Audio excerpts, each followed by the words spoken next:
شاهد ومشهود قتل أصحاب الأخدود النار ذات الوقود إذ هم عليها قعود۔ محترم سامعین کرام،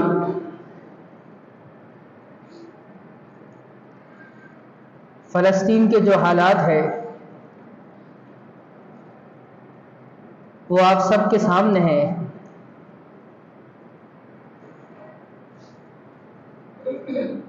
سورہ بروج کی ابتدائی آیات آپ کے سامنے تلاوت کی ہے۔ اس سورہ میں اللہ رب العالمین نے اہل مکہ کو تسلی دی ہے۔ مکہ کے وہ مسلمان جو مشرکین کے ظلم کے چکی میں پس رہے تھے، جن پر ظلم ڈھایا جا رہا تھا، اللہ رب العالمین نے سورہ بروج نازل فرما کر ان کو تسلی دی۔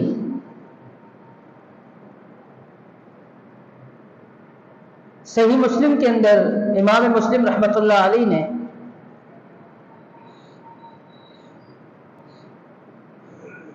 صحیح حدیث نقل کی ہے جس میں سورہ بروج کا پورا پس منظر تفصیلاً بیان کیا گیا ہے۔ سیدنا صہیب رضی اللہ تعالی عنہ روایت کرتے ہیں، رسول اللہ صلی اللہ علیہ وسلم نے فرمایا کہ تم سے پہلے ایک بادشاہ تھا اور اس بادشاہ نے اپنے ساتھ ایک جادوگر رکھا ہوا تھا، اور جب وہ جادوگر بوڑھا ہونے لگا اس نے بادشاہ سے آ کر کہا میں بوڑھا ہونے لگا ہوں، میں چاہتا ہوں کوئی بچہ، کوئی نوجوان میرے حوالے کیا جائے تاکہ میں اپنا یہ فن اس کو سکھاؤں۔ ایک بچے کا انتخاب کیا گیا اور اس بچے کو یہ فن سکھانے پر جادوگر کو کہا گیا، اور یہ بچہ جادوگر کے پاس آتا سیکھنے کے لیے، اور جب یہ اپنے گھر سے چلتا، اس کے گھر اور جادوگر کے درمیان ایک عیسائی راہب تھا، اس کے پاس سے اس کا گزر ہوتا تھا۔ ایک دن ایسا ہوا کہ راہب کے پاس بیٹا اس کی بات سننے لگا، اس کی باتیں اس کے دل میں اتر گئی اور کہتا ہے اللہ، اگر یہ جادوگر حق پر ہے تو میرے لیے اس کے راستے کا انتخاب کرنا آسان فرما دے، اور اگر یہ راہب حق پر ہے، اس کی باتیں ٹھیک ہے، تو اس کے راستے کا انتخاب کرنا میرے لیے آسان فرما دے۔ اور دیکھتا ہے کہ ایک جانور، ایک درندہ، وہ درمیان میں کھڑا ہے اور لوگوں کے راستے کو روکا ہوا ہے، اب کوئی وہاں سے گزر نہیں پا رہا۔ کہتا ہے اللہ، میرے درمیان، ان دونوں کے درمیان میرے لیے اسی درندے کے ذریعے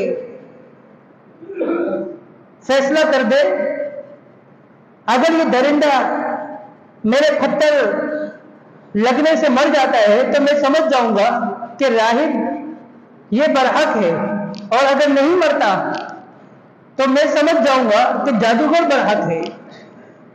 پتھر لے کر درندے کو مارتا ہے، وہ وہیں مر جاتا ہے۔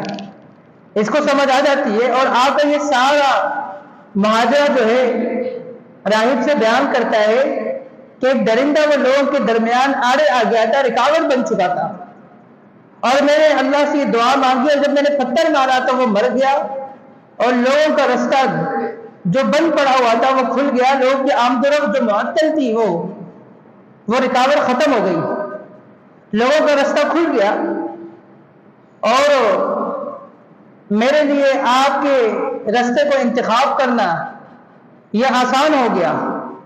اس راہب نے کہا اب آگے آپ کی اور آزمائشیں ہونی ہیں اور اللہ نے آپ کو ایک بڑے مقام پر فائز کر دیا ہے، اب آپ کی آزمائش ہوگی، جب مقام مرتبہ بلند ہو جائے تو آزمائشیں بھی زیادہ ہوتی ہے۔ تو کہا اچھا، کہا اللہ آپ کو آزمائے گا۔ اسی دوران اللہ رب العالمین نے اس کو ایسی ایک فضیلت عطا کی، ایک ایسا رتبہ عطا فرمایا کہ جو نابینا ہوتا اس کے لیے دعا کرتا اس کی بینائی لوٹا دی، اور جو کوڑ کی بیماری میں ملوث ہوتا اس کے لیے دعا کرتا تو اس کی بیماری ختم ہو جاتی۔ اسی طرح بادشاہ کا جو اپنا وزیر تھا، اب وہ اندھا تھا، انہوں نے آ کر اسے کہا بچے کو کہ میں نے سنا ہے کہ آپ اندھے کے لیے دعا کرے تو آپ اسے شفا دے دیتے ہیں، وہ شفا یاب ہوتا ہے، اور اسی طرح کوڑ کا جو مریض ہے اسے بھی آپ شفا یاب کر لیتے ہیں۔ بچے نے کہا میں کچھ بھی نہیں کرتا، شفا تو میرا اللہ دیتا ہے۔ کہا آپ کا اللہ کون ہے؟ کہا وہ جو ہم سب کا اللہ ہے۔ اب عقیدہ توحید کی دعوت دے رہا ہے، ان کو عقیدہ سمجھا رہا ہے، کیونکہ وزیر تو پوری زندگی یہی سمجھ رہا تھا کہ میرا جو بادشاہ ہے، میرا جو مالک ہے، ہم سب کا مالک ہے، ہم سب کا خدا ہے، وہ یہ بادشاہ ہے۔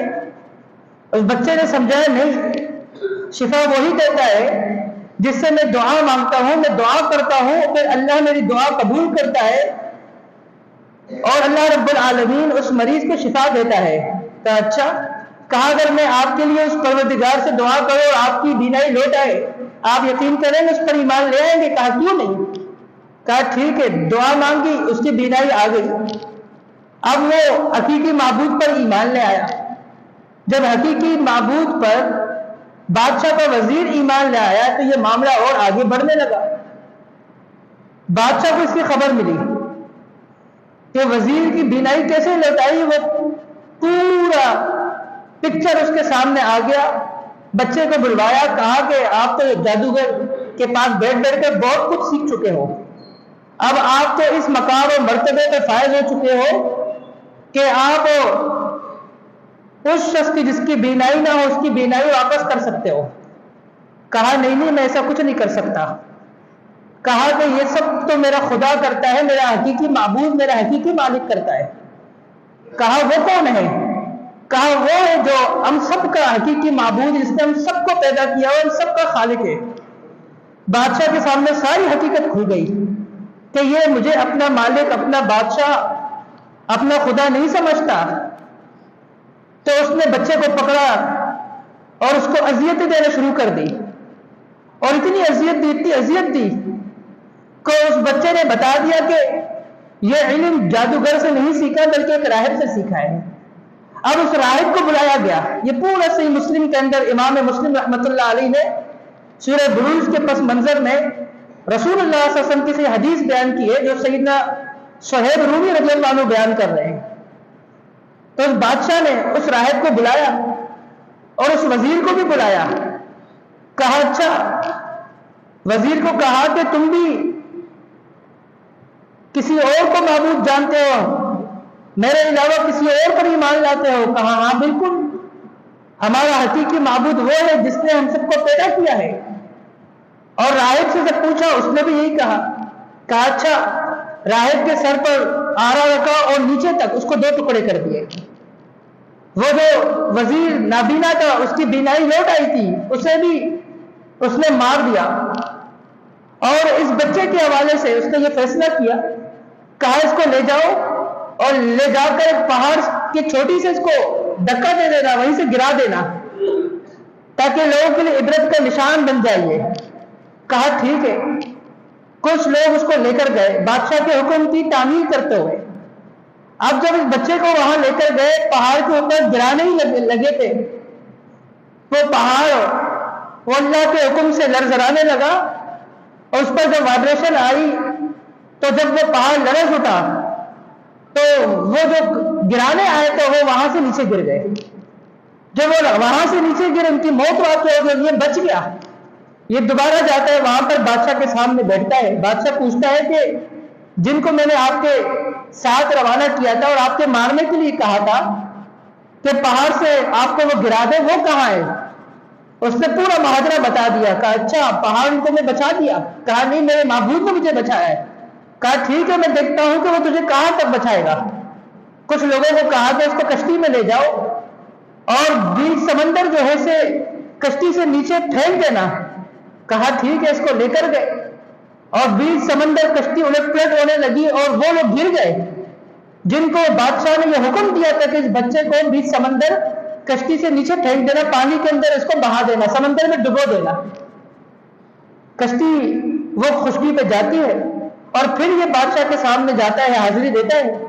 بادشاہ کہتا ہے کہ وہ کہاں ہے؟ کہا وہ بھی مر گئے اور میں بچ گیا، مجھے میرے رب نے بچا لیا۔ بادشاہ نے کہا کہ اگر تم مجھے مارنا چاہتے ہو تمہارے لیے ایک ہی طریقہ جو میرے پاس موجود ہے۔ کہا وہ طریقہ کیا ہے؟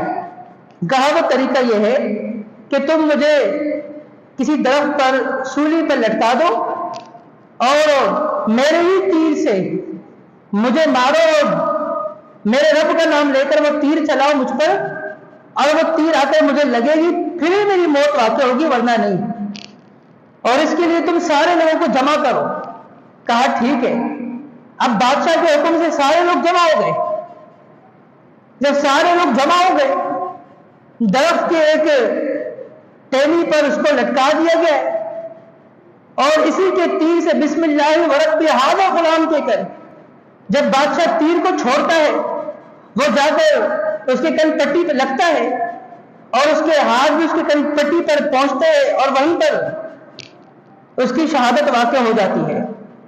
اب یہ منظر سب دیکھتے ہیں اور جتنے بھی لوگ دیکھتے ہیں وہاں موجود ہوتے ہیں جنہوں نے اس بادشاہ کو اپنا معبود سمجھا ہوا ہوتا ہے، جسے حقیقی مالک سمجھ رہے ہوتے ہیں، ان کو سمجھ آ جاتی ہے کہ یہ کتنا کمزور ہے اس حقیقی معبود کے مقابلے میں، کہ اس نے کتنی کوشش کی، پہاڑ سے اس کو دھکا دلوانے کی کوشش کی، ناکام رہا، اس کو سمندر میں ڈبونے کی کوشش کی، ناکام رہا، اور جو اس بچے کا حقیقی معبود ہے وہ کتنا طاقتور ہے، وہ کتنا زبردست ہے، وہ ایک ایسی ذات ہے کہ اس کا نام ہی کافی ہے کہ اس کے نام سے جب اس نے تیر چلایا تو تبھی اس کی موت واقع ہو گئی۔ تو وہ سب اسی وقت ایمان لے آئے، وہ سب مسلمان ہو گئے، حقیقی معبود کو انہوں نے پہچان لیا۔ اب بادشاہ کے لیے یہ بڑا ایک مشکل ہے یہ منظر کہ وہ سارے لوگ، میں نے ایک بچے کو مار ڈالا لیکن سارے لوگ وہ مسلمان ہو گئے، مجھ سے مرتد ہو گئے۔ اب بادشاہ کے لیے ایک مشکل کھڑی ہو گئی۔ بادشاہ بجائے مسلمان ہوتا، اس نے ظلم کی ایک داستان جسے قرآن نے سورہ بروج کے اندر بیان فرمایا اسے اس نے قائم کر دیا۔ اس نے اپنے لوگوں کو حکم دیا کہ تم گھڑے کھودو، خندقیں کھودو۔ انہوں نے نالیوں کی طرح گڑھے کھودے، خندقیں کھودے، اور کہا اس میں لکڑیاں ڈال تو لکڑیاں ڈالی گئی، کہا اس میں آگ لگا دو، آگ لگا دی گئی، اور کہا کہ ان کو کہو کہ اگر اب بھی تم لوٹ آتے ہو تو ٹھیک ہو ورنہ تمہیں اس میں پھینکا جائے گا۔ لیکن وہ لوگ ڈٹے رہے ایمان پر، ان کو آگ میں پھینکا گیا، آگ میں جلایا گیا، ان کو آگ میں راکھ کر دیا گیا، ان کو اس اذیت سے گزرنا پڑا۔ اللہ رب العالمین نے سورہ بروج کے اندر اسی پس منظر کو بیان فرمایا، والسماء ذات البروج، فرمایا قسم ہے برجوں والے آسمان کی، والیوم الموعود، اور قسم ہے وعدہ کیے ہوئے دن کی، وشاہد ومشہود، اور قسم ہے حاضر ہونے والے کی اور ہر اس مقام کی جہاں حاضر کیے جاتے ہیں۔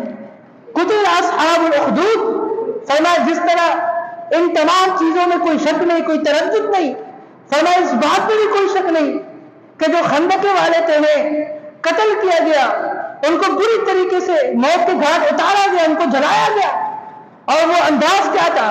النار ذات الوقود، وہ ایک آگ، ایسی آگ تھی جو ایندھن والی تھی، اس میں ان کو پھینکا گیا، ان کو جلایا گیا. کیوں؟ اس لیے وما نقموا منهم الا ان يؤمنوا بالله العزيز الحميد. فنا ان سے یہ انتقام اس لیے لیا گیا کہ وہ حقیقی معبود پر ایمان لے آئے، العزیز سب پر غالب ہے اور تعریف کے قابل ہے، الحمید تعریف کے قابل ہے، الذی له ملک السماوات والارض جو حقیقی بادشاہ ہے، جس کے لیے حقیقی بادشاہت آسمان اور زمین کی. تو فرمایا جب یہ اس پر ایمان لائے، یہ مومن ہوئے، تو انہوں نے ان پر ظلم کی ایک داستان قائم کر دی.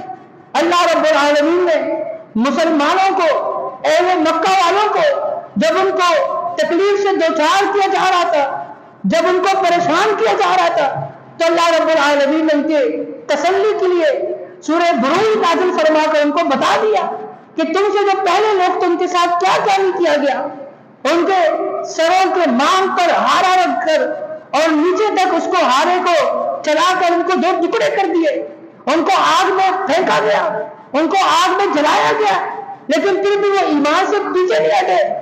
فرمایا ہم حسبتم ان تدخلوا الجنۃ ولما یأتکم مثل الذین خلوا من قبلکم مستهم البأساء والضراء وزلزلوا حتى يقول الرسول والذین آمنوا معه متى نصر اللہ. فرمایا تم کیا گمان کرتے جنت میں یہی داخل ہو جاؤ گے؟ اور اب تک تو تم پر وہ آزمائشیں آئی نہیں جو تم سے پہلے لوگوں پر آئی. ان کو مالی اعتبار سے بھی آزمایا گیا، ان کو جسمانی تکالیف سے بھی آزمایا گیا، وزیر سے ان کو جھنجھوڑا گیا. ان سے پہلے جو لوگ تھے ان کی حالت یہ تھی کہ ان کے سروں پر جو ہے ہارا رکھ دیا جاتا، 2 ٹکڑے کر دیے جاتے، یا میخوں کی کنگھی سے ان کے پورے جسم کو جو ہے سوراخ کر دیا جاتا تھا اور پورے جسم کو کنگھی کر دیا جاتا تھا، اور وہ میخیں ان کے جسم کے ایک ایک جگہ پر سوراخ کر دیتی تھی. اس قدر جو ان کی ہڈیوں کے اندر وہ میخیں گھس کر سوراخ کر دیا کرتی تھی، تو اس قدر ان کو تکلیف سے دوچار کیا گیا. فرمایا اے مکہ والوں، مسلمانوں، مکہ کے باشندوں، مکہ میں رہ کر اسلام قبول کرنے والوں، مشرکین کے عذاب سے دوچار ہونے والوں، تمہیں ابھی ان ازمائشوں کا سامنا ابھی تمہیں کرنا نہیں پڑا ہے جن ازمائشوں کا سامنا انہوں نے کیا جو تم سے پہلے تھے. آپ دیکھیے ایک اللہ کا ولی وہ دور سے دوڑتا ہوا آتا ہے صرف یہ بات کہنے کے لیے، یہ سمجھانے کے لیے اپنی قوم کو کہ یہ جو پیغمبر ہے ان کی تم پیروی کرو. وجاء رجل من اقصى المدينة يسعى قال يا قوم اتبعوا المرسلين اتبعوا من لا يسألكم اجرا وهم مهتدون.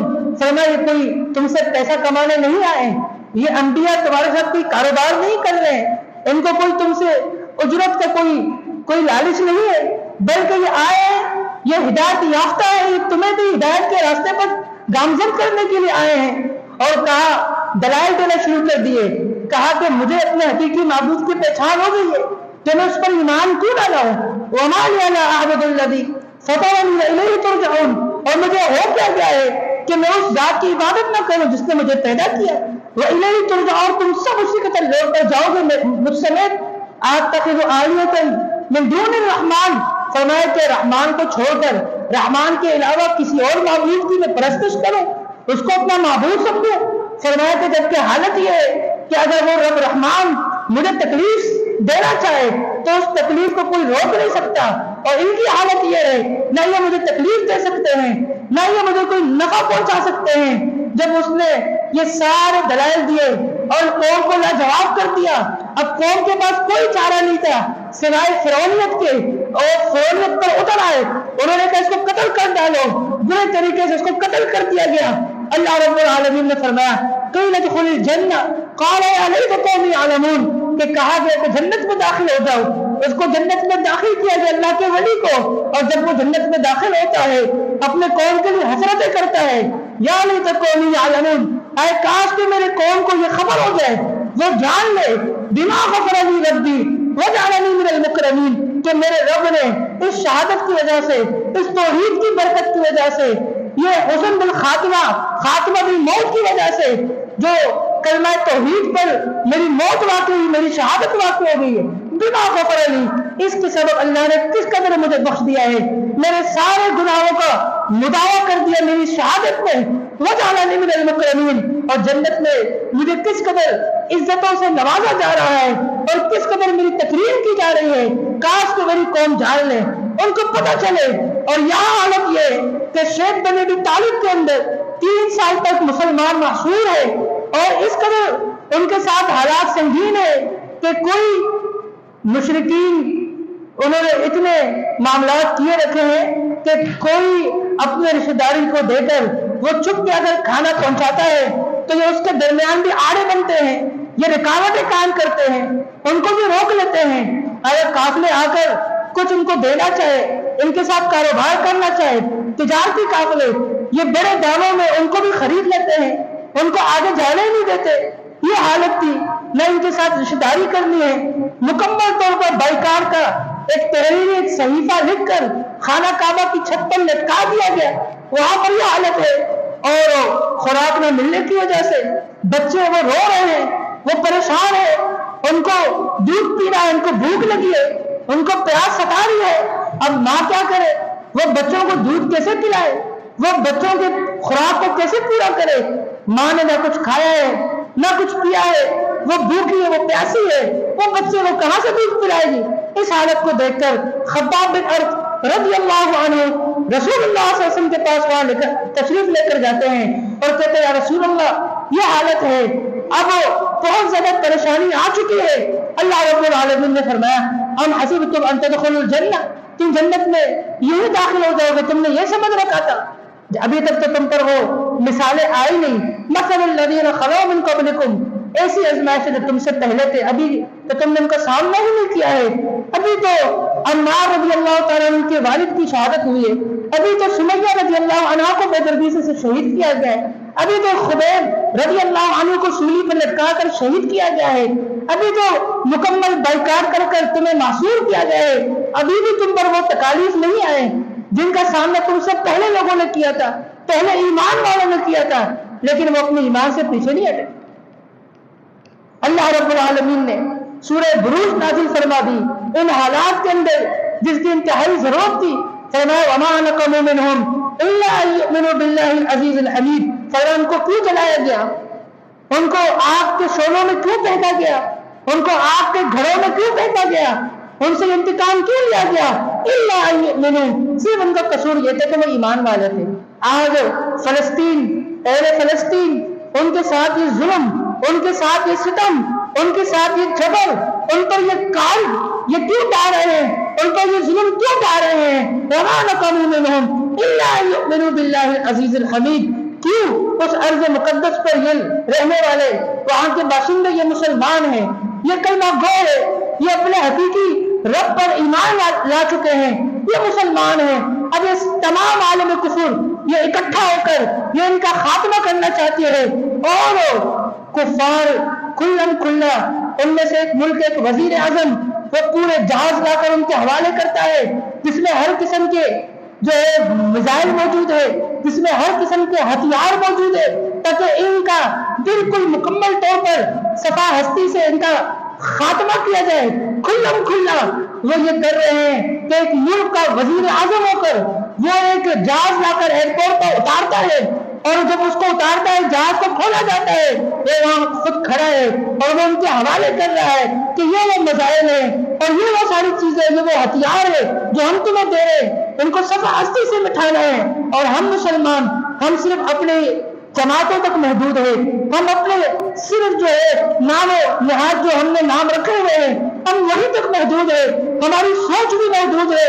ہمیں اگر کہا جائے کہ تم باہر نکلو ان کے حق میں آواز بلند کرو، ہم اس کے لیے بھی سوچ رہتے ہیں کہ ہم نکلے تو کس کے ساتھ نکلے، اچھا جو نکل رہے ہیں یہ کون لوگ ہیں، ہم ان کے ساتھ جانا چاہیے نہیں جانا چاہیے؟ یہاں بھی ہماری حالت یہ بھی ہے، یہاں بھی ہمارا معاملہ یہ ہے، یہاں اس اسٹیج پر پہنچ کر آج ہم اپنے مفاد کو دیکھ رہے ہیں۔ نہیں محترم بھائیو، الکفر ملت واحدہ، جب یہ سارا عالم کفر اکٹھا ہے تو ہم مسلمان اکٹھے کیوں نہیں ہو سکتے؟ ہم مسلمانوں کو اکٹھا ہونا چاہیے، ہم مسلمانوں کو ایک ہونا چاہیے۔ یاد رکھیے گا اللہ رب العالمین نے کیا فرمایا؟ فرمایا کہ اللہ رب العالمین گواہ ہے، اللہ رب العالمین گواہ ہے وشاہد ومشہود، اور حاضر ہونے والے کی بھی قسم ہے، اور ہر وہ مقام جہاں حاضر کیے جائیں گے فرمایا اس کی بھی قسم ہے کہ اللہ رب العالمین سے یہ چھپا ہوا نہیں ہے، اور یہ ظالم اپنے ظلم پر خود بھی انہم علیہا قعود، جب یہ وہاں آگ کے اوپر بیٹھ کر، جب یہ وہاں بیٹھ کر ان کو دھکیل رہے تھے، آگ میں پھینک رہے تھے، فرمایا اپنے ظلم پر یہ خود بھی گواہ رہیں گے، اللہ رب العالمین بھی گواہ رہے گا۔ محترم بھائیوں، کل روز قیامت اللہ رب العالمین ہم سے پوچھے گا، ہم اللہ رب العالمین کو کیا جواب دیں گے؟ ہم اللہ رب العالمین کو کیا جواب دیں گے کہ فلسطینی مسلمان وہ 52 سال سے 56 سال سے ظلم کی چکی میں پھنس رہے تھے، اور ان کے ساتھ یہ معاملہ ہو رہا تھا، عالم کفر اکٹھا ہو کر انہوں نے یہ ذاتیہ کی، اور فلسطینی مسلمان وہ بچے وہ بچیاں وہ ہمیں یہ پیغام دے رہے کہ جنازہ ہماری نہ پڑھو، اپنی پڑھو، کیونکہ ہم تو زندہ ہیں، تمہارے زمینیں مر چکے ہیں، تم خود مرے ہوئے لوگ ہو، تم اپنے جنازوں کے بندوبست کرو بجائے ہمارے، یہاں تک ہمیں پیغام دے رہے ہیں، اور ہمیں چھوڑ کر دوسرے ممالک سے وہ مدد مانگ رہے ہیں، ہم سے اس قدر وہ ناامید ہو چکے ہیں۔ تو محترم بھائیوں، اس حالت میں ہمارا کردار کیا ہونا چاہیے؟ جو کردار ہونا چاہیے وہ نظر نہیں آ رہا۔ تو محترم بھائیوں، اس وقت ہماری حالت یہ ہے کہ ہم ایک دوسرے کو مطمئن نہیں کر سکتے، اللہ رب العالمین کو کیسے مطمئن کریں گے؟ ہم اللہ رب العالمین کو کیسے جواب دیں گے؟ وہ تو شہید ہو رہے ہیں، ان کا تو ایک مقام ہے، ان کا اتنا بڑا مقام ہے کہ وہ کامیاب ہو رہے ہیں۔ وَلَا تَحْسَبَنَّ الَّذِينَ قُتِلُوا فِي سَبِيلِ اللَّهِ أَمْوَاتًا بَلْ أَحْيَاءٌ عِندَ رَبِّهِمْ يُرْزَقُونَ، فرمایا کہ جو اللہ کے راہ میں قتل کیے جاتے ہیں، فرمایا کہ وہ ان کو مردہ بھی نہ کہو، وہ جو شہید کیے جاتے ہیں ان کو مردہ مت کہو، بل احیاء عند ربهم يرزقون، وہ زندہ ہے، اپنے رب کے ہاں ان کو رزق دیا جاتا ہے۔ فرحین بما آتاهم اللہ من فضلہ، جو اللہ نے اپنے فضل سے ان کو دیا ہے جنت میں، وہ اس پر بڑے خوش ہے، اور وہ خوشخبری بھیج رہے ان لوگوں کے لیے الذین لم یلحقوا بہم، جو ابھی تک ان سے ملے نہیں ہیں، جو ابھی تک لڑ کر کفار سے انہوں نے شہادت کا جام نہیں کیا ہے، جو ابھی تک شہید نہیں ہوئے، جو ابھی تک تماشبین بن کر تماشا دیکھ رہے ہیں، جو بیٹھے ہوئے ہیں، جو صرف کھیل دیکھ رہے ہیں، وہ ان کی بھی آرزو کرتے ہیں کاش یہ بھی لڑے ہماری طرح، شہید ہو جائے، اللہ کی جنتوں کا وارث بن جائے۔ مسروق ایک تابعی ہے، مسروق تابعی کہتے ہیں کہ میں نے عبداللہ بن مسعود رضی اللہ عنہ سے اس آیت کی تفسیر پوچھی۔ عبداللہ بن مسعود رضی اللہ عنہ نے فرمایا جو تفسیر تم نے مجھ سے پوچھی اس آیت کی، ہم نے بھی تفسیر محمد رسول اللہ سے پوچھی۔ فرمایا کہ اس کا کیا مطلب ہے کہ وہ زندہ ہے، اپنے رب کے ان کو رزق دیا جاتا ہے۔ کہا یہ ہمیں سمجھائیے، محمد رسول اللہ صلی اللہ علیہ وسلم نے ہمیں سمجھایا۔ فرمایا کہ پرندوں کے اندر یہ ان کی روحیں رہتی ہے، اور وہ ان پرندوں کے لیے اللہ رب العالمین نے اپنے عرش کے ساتھ جو ہے قندیل جو ہے لگا دیا ہے، اور یہ پرندے جہاں چاہے جنت میں کھاتے ہیں، پیتے ہیں، سیر کر کے، اور واپس اپنے قندیل کی طرف لوٹتے ہیں، اور اللہ رب العالمین جھانک کر ان سے کہتا ہے، ان کی روحوں سے، کہ تمہیں کوئی تمنا ہے، تمہاری کوئی خواہش ابھی باقی رہ گئی ہے؟ وہ کہتے ہیں واللہ ہماری کوئی خواہش نہیں رہتی، ہر آرزو ہماری یہاں پوری ہوتی ہے، جہاں چاہے ہم چلے جائیں، جو کھانا چاہتے ہیں ہم کھا لیتے ہیں، لیکن ایک آرزو جو ہماری یہاں پوری نہیں ہو رہی ہے وہ یہ ہے۔ رب العالمین 3 مرتبہ پوچھتا ہے، تیسرے مرتبہ جب سمجھ جاتے ہیں کہ رب العالمین مسلسل ہم سے پوچھ رہا ہے، تو پھر وہ کہتے ہیں کہ ایک ہی آرزو ہماری پوری نہیں ہو رہی، اور وہ یہ ہے کہ ہمیں دنیا میں لوٹایا جائے، وہاں ہم ہمارے روحیں جو ہے ہمارے جسموں میں لوٹا دیا جائے، پرندوں سے نکال کر